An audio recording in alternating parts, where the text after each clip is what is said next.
We begin today's show in Gaza, where Palestinian authorities say the death toll from Israel's 20-day bombardment has topped 7,000, including over 2,900 children. On Wednesday, an Israeli strike killed the wife, son, daughter and grandson of one of the most prominent journalists in Gaza, Wael Dahdouh, Al Jazeera's Arabic Gaza bureau chief, who's been described as the voice of Gaza. The Israeli strike on the Nuseirat refugee camp killed at least 25 people in total.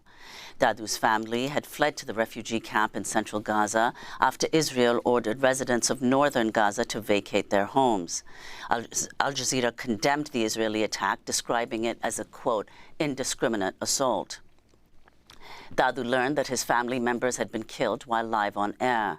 The network aired dramatic footage of Wael at the hospital's morgue, where the bodies of his dead wife, son and daughter had been taken.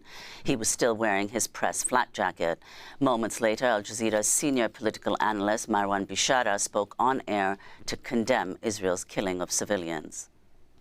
This is much more than an incident. This is a crime, a deliberate crime. The Israelis are targeting civilians. The Israeli president said there are no innocents in Gaza. Well, here it is, Mr. Herzog, the president of Israel. Tell me if these children are not innocent. When you say there are no innocents in Gaza and everyone supports Hamas, I want you to tell me, who this crime is in your responsibility. This genocide has been called by Israeli president and Israeli prime minister, enabled by the leaders of Western democracies. That was Al Jazeera's senior political analyst, Marwan Bishara, speaking after Israeli airstrike killed the family of his colleague, Wael Dahdouh. Wael also spoke to Al Jazeera Arabic from inside the hospital. There is no safe place in Gaza at all, and no one is safe. No one is safe from the aggression and the treachery of the occupation. That's why we have left,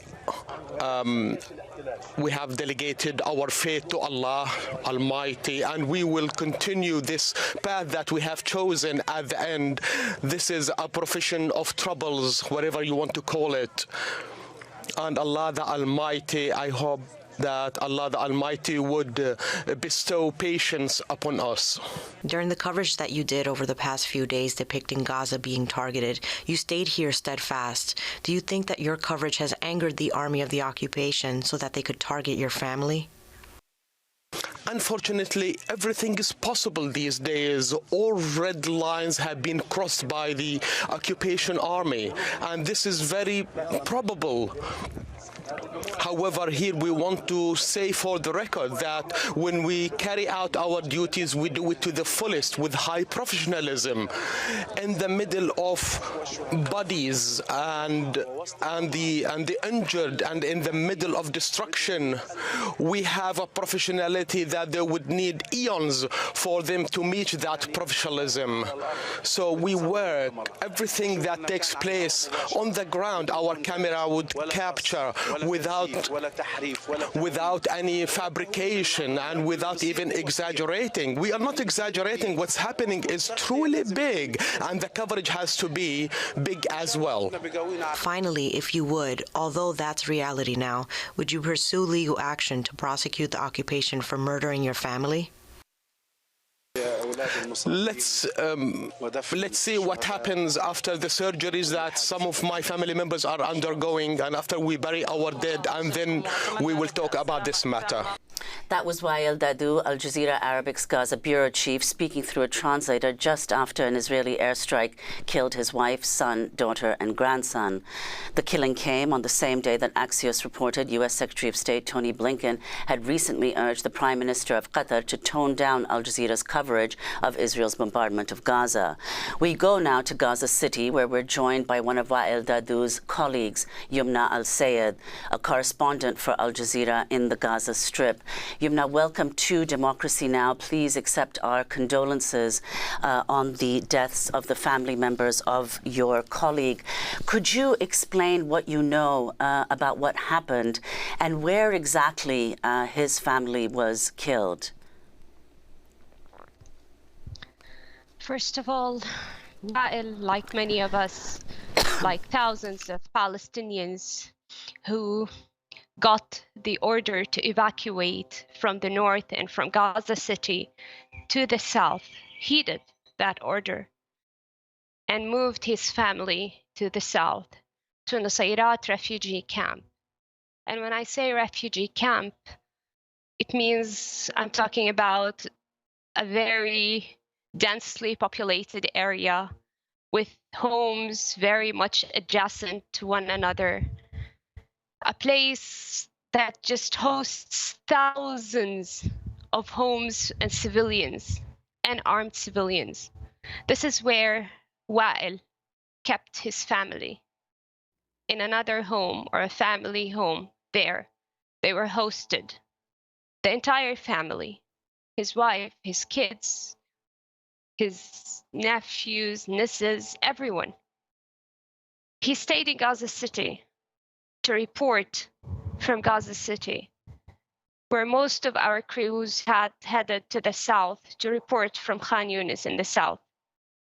But as you've seen, as the whole world has seen, the bombardments were relentless every single day in the south.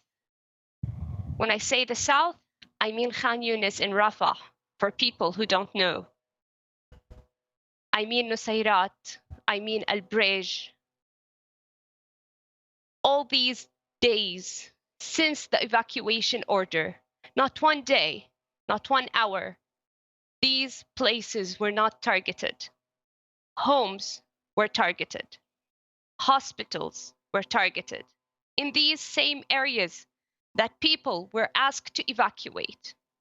Hundreds of families who had evacuated from the north and from Gaza City were killed in those bombings. When we say there's no safe place in Gaza, we're not lying. We're not being biased. We're not exaggerating. The north, Gaza City, and the south, they're all just the same in terms of bombardment, in terms of targeting, and in all the life conditions. It doesn't mean that they're asking people to go to the south because there is a better life condition in the south. There's water in the south, or for example, there's electricity, or there's drinking water that you can buy, or you can find bread easily. I just want to ask one question. Why did they ask us to go to the south? Yumna, earlier this week, the Israeli government approved, quote, emergency regulations that would close broadcasters thought to be acting against the, quote, security of the state. Is Al Jazeera the only network broadcasting live from Gaza? I mean, CNN has a reporter there. He files tape reports as he, too, with his children, is fleeing the bombardment. But in terms of the live stand-up reporting, is Al Jazeera alone? Yes, it's Al Jazeera alone. And I want to ask, how does Israel or the United States describe Al Jazeera to be biased? Because they say this. They say that Al Jazeera is biased. They say that Al Jazeera should lower its tone on its coverage on Gaza. Why are we getting these orders? Is Al Jazeera showing something that is not happening? Is Al Jazeera filming a targeting or a bombing or those thousands that are being brought to the hospitals, or hundreds that are being kept under the rubble, or civil defense crews that dig with their hands and with no resources? Is this not a reality? Is Al Jazeera saying that there's no water and there's no electricity in Gaza, and there is? Is it saying that there are no networks in the mobile phones, and there are? Why are we getting these orders? We're getting these orders because we are broadcasting what we really see. We're neutral. We're not showing one part against the other. Didn't you hear Al Jazeera say that there were rockets launched from Gaza? Every time there are rockets launched from Gaza, don't our correspondents in Al Jazeera Arabic and Al Jazeera English say that there are dozens of rockets launched from Gaza? They hit places in Israeli towns. Sirens were heard. Injuries in Israeli towns were conducted. Don't we report that? We're not biased if we only report what is happening on the Israeli side, but we're biased when we report what is happening on the Palestinian side. Is this what we have learned in journalism schools around the world? Is this how we're supposed to be neutral and objective? Is this the image that we should give our audience who trust us? Yumna, in 2021, Israel leveled a 12-story building in Gaza, housing the offices of Associated Press, Al Jazeera, and other media outlets. Israel justified the bombing by claiming Hamas had been using the building but offered no proof. Israel gave media workers inside advance warning of the attack, telling them they had just 1 hour to evacuate, refused to delay the airstrike when journalists begged for more time to recover personal items, cameras, and other equipment. The head of Al Jazeera called the attack a blatant violation of human rights and war crime. Associated Press said it had no evidence of Hamas operating the building. Last year, Israeli forces shot dead a Palestinian-American journalist, Shireen Abu Akleh, as she was covering the Jenin refugee camp in the West Bank. Can you talk about what the calls are for the U.S. government, which provides so much of the funding of the Israeli military, to make demands now? They've been pushed into calling possibly for a pause. They're not calling for a ceasefire.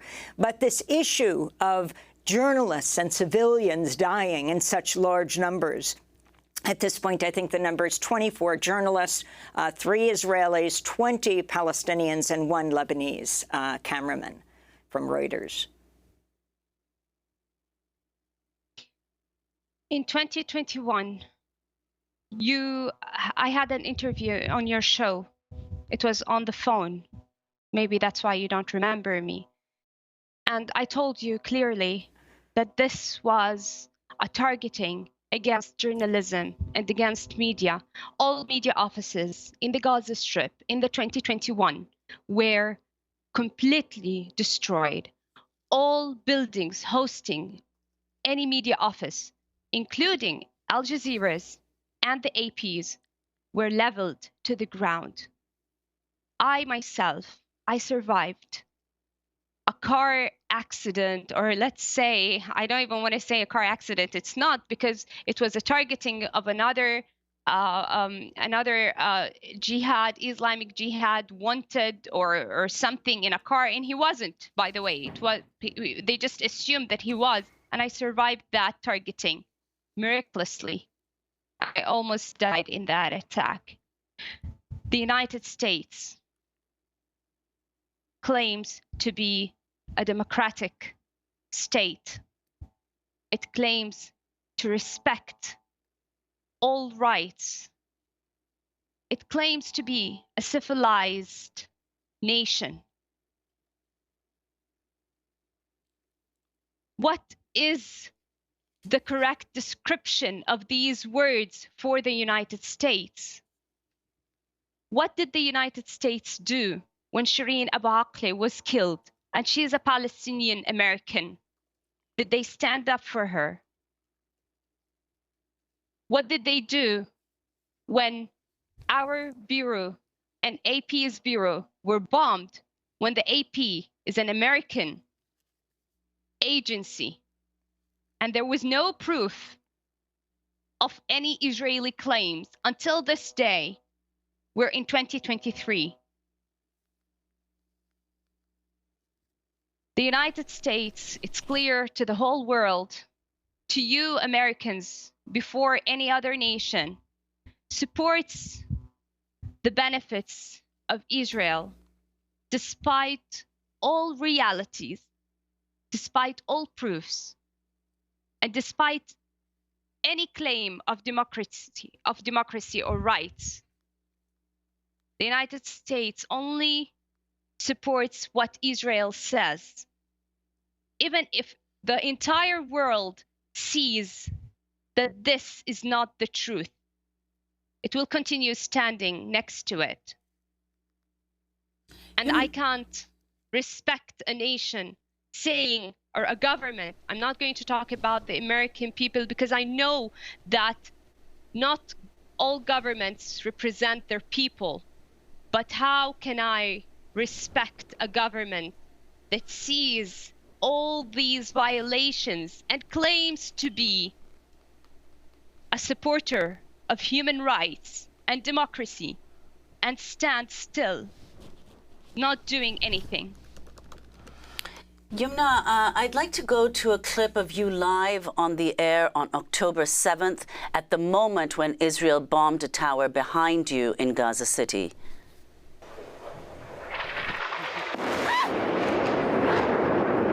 All right. Yumna, please take cover. If you are in a position to do so safely, you can explain to us what we're happening. If you are not in a position to do so safely, Yes. then please get to safety. No, it's okay. This is a missile attack on Palestine Tower, right in the middle of Gaza City. Yumna, take a moment to breathe. Take a moment, you and your team. Take a moment to breathe. So Yumna, okay? that was Just on take- October 7th, the day, of course, that Hamas carried out its attack. So if you could describe the scene, what was the scene then in Gaza? Can you believe that that missile that you saw in front of you was just a warning missile? This is how the people of Gaza get warned before they are completely bombarded. That strong and powerful bombardment that you saw in front of you was just a warning missile. I was standing normally. I didn't even feel that it was danger where we are. We're on the rooftop of our bureau. It's perfectly a safe place. We take safety precautions first because we don't want to risk our lives. We don't want to put our lives in danger. But can we, no matter how much precautions we take, can we push that danger and risk away? Was Wael able to protect his family? Am I able to protect my family? Is anyone in Gaza able to protect their families? We're not. We're under constant fire. We're under constant bombardment. Yumna, we thank you so much for being with us. And yes, we do remember you from 2021 on the phone or when we can see you. Your reporting has been unforgettable. Yumna Al-Sayed is a correspondent for Al Jazeera speaking to us from Gaza. Please be safe. And again, the condolences of our newsroom to your whole Al Jazeera family. Your last comment. Yes, I just want to say one thing. I want to say this, and I want the world to remember my words. In my culture, in my language, we say, كما تدين تدان ولو بعد حين. In your culture, in your language, they say, what goes around comes around. And when it comes around, like this whole world is watching the genocides happening in the Gaza Strip, we shall be watching too. Yumna Al-Sayed, thank you so much for joining us. Coming up, we go to Ramallah in the occupied West Bank, where we'll be joined by the longtime Palestinian diplomat and scholar, Hanan Ashrawi. Stay with us. On the other side of the earth, as quiet stars fall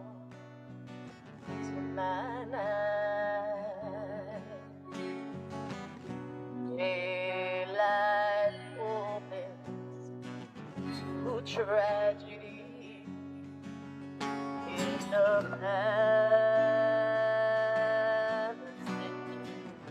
night. From behind the apartheid wall,